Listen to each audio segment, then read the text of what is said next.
And joining us now is Bruce Schneier. He is a cryptographer, an expert in computer security and privacy issues, and a writer. He is a fellow at the Berkman Center for Internet and Society at Harvard Law School, a program fellow at the New American Foundation's Open Technology Institute, CTO of Resilient Systems, and he writes sometimes for The Guardian. He is the author of the new book, Goliath, The Hidden Battles to Collect Your Data and Control Your World. Bruce, thanks so much for joining us. No, thanks for having me.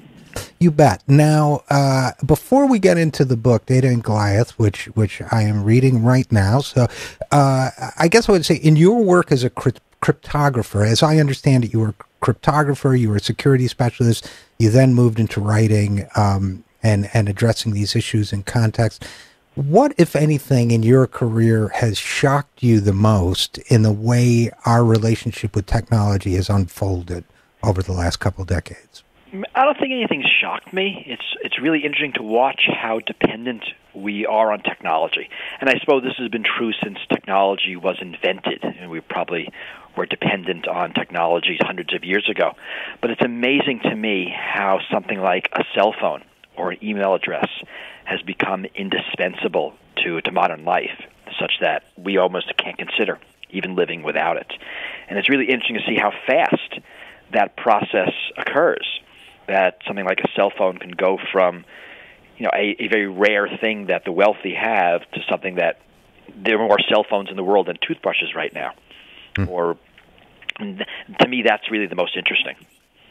And I suppose this relates to your book, Data and Goliath, because one of the things you address in the book are the trade-offs we make, often with a lack of much awareness for the convenience of whether it's Facebook or Google searching or a cell phone, which can track your every move and so on, that we do these things without thinking about it. But then if they have, in fact, as you say, and they have become indispensable, then in a way, isn't it almost the case that people feel they have no choice but to sacrifice something like their privacy or autonomy because they have to have these tools to participate in the modern world? I mean, right now that's true. You could certainly not have a credit card or not have an email address or never shop online. But, that is an incredible burden, and the tools of modern life include things like Facebook. So yes, if there are no options where we can have privacy in these systems, then we really have no choice but to give it up, because not having those things really means not having a job, not having friends, not being a fully participating member of society. Now, there was a point in history, there have been multiple points in history where, as we became dependent on new technology, society responded with social or political solutions that kind of restored the balance between the technologists and the general public. Are we in a moment in history now where we need to talk about that sort of shift again? I think we do. I think there have been enormous social changes because of technology, and things that were once true aren't. I mean, the debate's going right now in the Supreme Court about ubiquitous surveillance, whether it's the same thing to follow one person or follow everybody in the country, whether it's the same thing to follow a car with a fleet of agents and other cars, or to put a wireless tracking device to their car and follow them automatically. Right? These changes in technology result in changes in the way the surveillance works and changes in scope and scale of what's possible. So yes, I think we really need to rethink the bargains we made even in something like the 1980s today with ubiquitous internet and ubiquitous wireless. Well, you do write about the concerns in the 1980s as businesses began to computerize and so on. We're talking with Bruce Schneier, author of Data and Goliath, The Hidden Battles to Collect Your Data and Control Your World. Hey, here's a mental exercise I sometimes engage in, and tell me what you think of it, Bruce, which is to try to strip the technology out of it and use a less technological metaphor. For example, when Edward Snowden's revelations first started coming out, and people were talking about, well, the NSA, we believe, is only collecting the metadata on who sends you an email and when. They're not reading the email itself, so it's not intrusive. The way I kind of thought that through was to say, well, what if an FBI agent was looking at every handwritten letter that went into my mailbox, noting who it was from and the day I received it? Would that be considered intrusive or not? My answer was, of course, it would be considered extremely intrusive. So I drew the conclusion that, yes, even the collection of metadata is extremely intrusive. Is that a good or a bad way to think about these kinds of technological spying techniques, for lack of a better word? I mean, I think it often is, and certainly metadata is incredibly intrusive. I think the Supreme Court got it wrong way back in the 60s when they decided that metadata was less intrusive. Who you talk to, how often you talk to them, when you talk to them, that's a map of who your friends are, who your business associates are, who your intimates are. And, you know, if you call a suicide prevention hotline, it doesn't really matter what you said. What the important thing is that you called them. And metadata is surveillance data. I mean, if someone is spying on you, they're going to get who you talk to, when you talk to them, where you go, what you do. That's all metadata. Metadata is incredibly intimate. It's what we're thinking about. And it does require a level of protection that I think is important. And the analogy of the policeman looking at it is good, but only goes so far, because what the policeman can't do is look at everybody at once. So right. The limitations of that policeman is he's looking at your correspondence in your mailbox. But what the computers can do, what can be done today with email, is they can look at everybody's mailbox at the same time and look for patterns and correlations. There's a level of surveillance that comes from ubiquity that isn't possible with human agents. That computers can search through this data much faster, much more efficiently, much more effectively than that policeman who's looking at your mailbox. So while I think it's important to use these human analogies, you can't lose sight of what it means when computers do them, how much more intrusive that can be. Well, what about, we're talking with security expert Bruce Schneier about his new book, Data and Goliath. What about those people who say, and you've heard them a million times ad nauseum, the people who say, well, but the computers will weed out the potentially guilty or the troublesome. It's really only a problem for someone if they're involved in something they shouldn't be involved in. You know, that doesn't actually make sense. Because what if I take a human analogy again? I'm going to put a camera in your bedroom. But don't worry. No human's going to look at it. It'll just be computers unless you do something wrong. Do you feel better? You probably don't. Right? Computers looking at your stuff means programmers. It means people who are setting the computer parameters. It means people looking at what the computer spit out. And that computer isn't protecting you. That computer is making decisions based on what it sees and showing that to people. But it doesn't make it better when computers do the analysis. I think that's another very flawed assumption, that the computer somehow weeds out the good guys from the bad guys. I mean, we don't know how to do that on computers. Computers make a first cut, but that camera is still in your bedroom. And if a human being wanted to look at it, they could. And similarly, if the computers are going through your telephone call records, who you call, they're making decisions, but if a person wanted to look through that data, it's there for them to look at. Your privacy has been violated at the collection. And the fact that it is sitting in a database where a government official can look at it if he so chooses, that's what makes it damaging.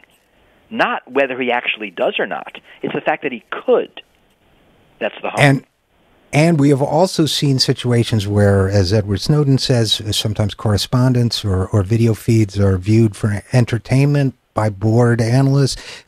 We just don't. I'll tell you, I'll give you another example. Bruce Schneier, author of Data and Goliath, which is, I have a friend named John, and I have a friend named Mustafa, and I am more reluctant at times to send an IM or an email to Mustafa than I am to send an IM or email to John. And there's some part of me that's fearful that if I send too many IMs or emails, especially if one of them travels overseas, to someone with a vaguely Middle Eastern sounding name, that somehow I'll wind up on a no-fly list or under a deeper level of scrutiny. Is that paranoia or is that realistic? So we don't know. But this is the poison of surveillance. Because we don't know, we err on the side of caution. Because we don't know, we don't behave individually. We don't behave different. We look to conform because we don't know what standing out means and what the effects of standing out are. And people do self-censor. One of the things we know about pervasive surveillance is that people will modify their behavior to be more normal, right? Not to correspond to with somebody with a foreign-sounding name because of what that might mean. Now, we don't know what it does mean. It probably means nothing, but we don't know. Right. And hence the poisonous effect not only of the invasion of privacy, but the fact that we don't know in what ways our privacy is being invaded. I think that's part of your point, right? Right. It's the secrecy surrounding these programs. We know that we might be under surveillance. And in a sense, this is the one place where the 1984 analogy worked. I mean, the story was about a society where people weren't under constant surveillance, but could be. And it was that threat, that's the panopticon. That threat of surveillance is what modifies behavior. You see this in China. You know, citizens in China could be under surveillance at any time, and they are very careful all the time because of that.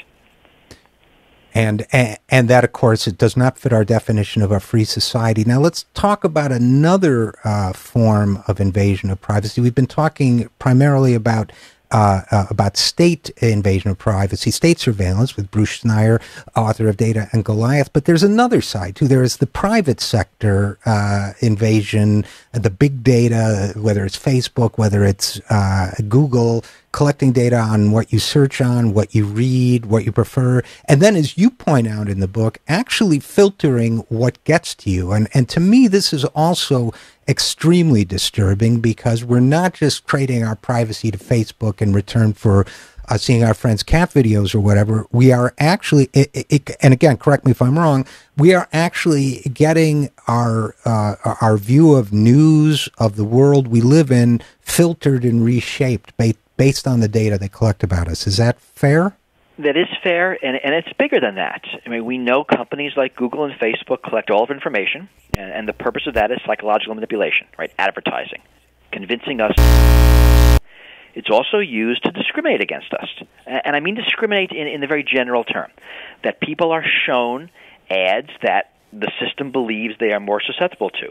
They are shown different offers, depending on who they are, high income, low income, where you live, what your gender is. So you will be discriminated against.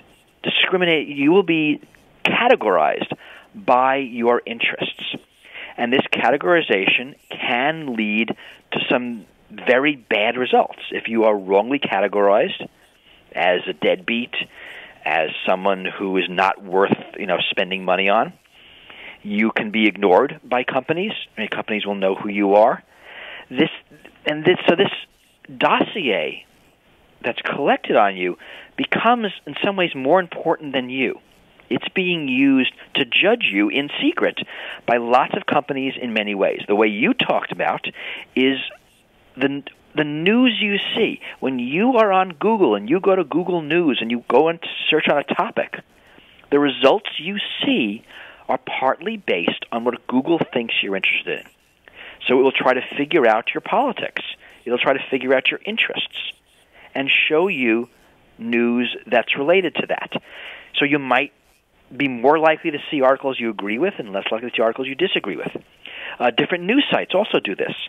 And it's their attempt to show you news you care about, but it has the effect of dividing us even more as society. We're in like separate worlds where we see separate news, especially in this highly partisan world we live in today. Right. It suggests a future where one might never find themselves reading an article and saying, I never thought about it that way before. That's right, and that's the problem of only seeing things you agree with. We call it the echo chamber in the blogosphere. Right. Whatever that is, right? You don't get to see an idea that you might not be comfortable with that might convince you. You only get to see things that you are comfortable with, that won't rock the boat, that'll keep you on the site consuming the ads. Because remember, that's the point. Well, Bruce Schneier, author of Data and Goliath, we only have a minute left, so not fair to do to you in 45 seconds or whatever, but what can people do, if anything, besides read your book, which I recommend, to push back against this? The most important thing to do is political. These are tech problems, but they are also political problems. What I want people to do is to make this an issue, to observe surveillance, talk about it. There's an election coming up, and for this to be an issue, we have to make it an issue. So the more we say, the more politicians will listen to us. Well, I hope you come back, because we try to make it an issue on this show, and you've contributed enormously to this dialogue throughout your career. We appreciate that. We encourage people to read Data and Goliath, The Hidden Battles to Collect Your Data and Control Your World. Bruce Schneier, thanks so much for joining us. Thank you. And we will be right back after this. I'm Richard RJ Eskow, and this is The Zero Hour.